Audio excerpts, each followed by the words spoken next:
বলেছিলাম আছি মায়ের বাড়ি, তো মায়ের কাছে আর একটা রান্না শিখতে মন চাইলো, মোচা চিংড়ি, যেটা আমার হাজব্যান্ডের খুব প্রিয়। তো ভাবলাম একবার শিখে নেওয়া যাক যখন এখানে আছি।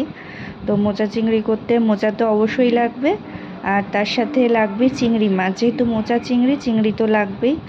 আর তার সাথে লাগবে একটু টমেটো কুচি আর পেঁয়াজ কুচি, যেটা আমি রেডি করে রেখে দিয়েছি কেটে। তারপরে আলুগুলো ছোট ছোট টুকরো করে রেখে দিয়েছি।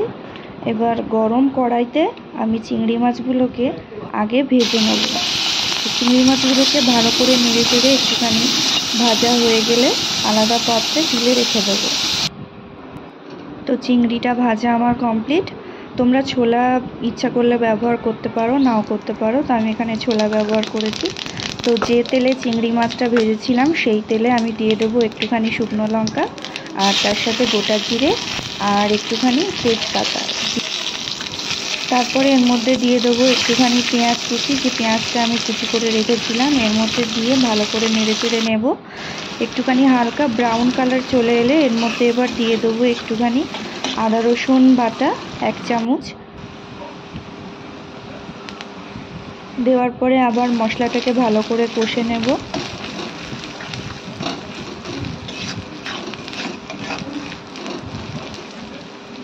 তো তারপরে আমি দিয়ে দেবো এর মধ্যে টমেটো কুচি,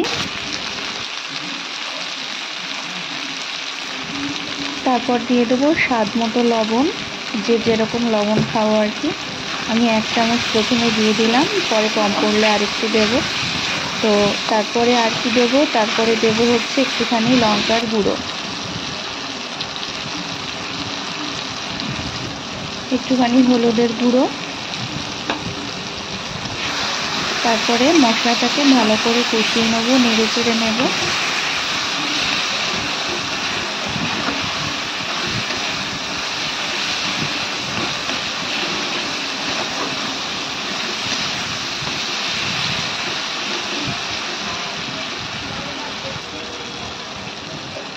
তারপরে সামান্য পরিমাণে দিয়ে দেবো জিরের গুঁড়ো। তারপরে যে আলুগুলো আমি কুচি করে রেখেছিলাম সেই আলুগুলো এর মধ্যে দিয়ে ভালো করে নেড়ে চেড়ে নেব।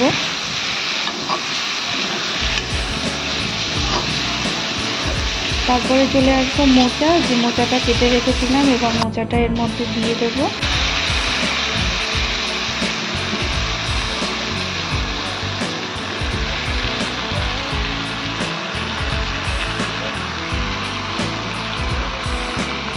মোচাটা দেওয়ার পরে এবার ভালো করে নেড়ে চেড়ে নেব।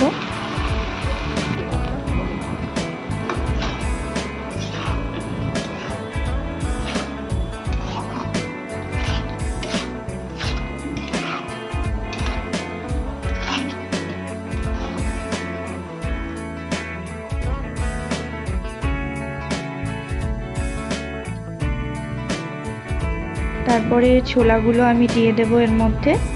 ছোলাটা তোমরা ইচ্ছা করলে নাও দিতে পারো, আমার মনে হলো দিলে একটু খেতে স্বাদে আরও ভালো হবে। দেওয়ার পরে কিছুক্ষণ ঢাকা দিয়ে রেখে দেবো।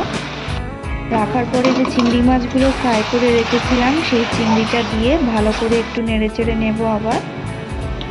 তারপরে ব্যবহার করব একটু গরম মশলা,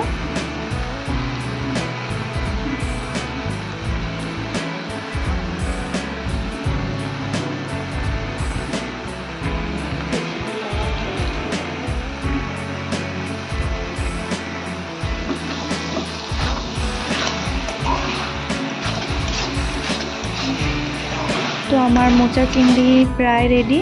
তোলার আগে এবার একটু সামান্য পরিমাণে চিনি ছড়িয়ে দেব উপর থেকে, দিয়ে হালকা নাড়াচাড়া করে নেব। চিনিটা দিলে স্বাদটা আরও ভালো হয়। তো ফাইনালি মোচা চিংড়ি কমপ্লিট। কেমন লাগলো রেসিপিটা জানিও, আর ভালো লাগলে অবশ্যই লাইক কমেন্ট করো।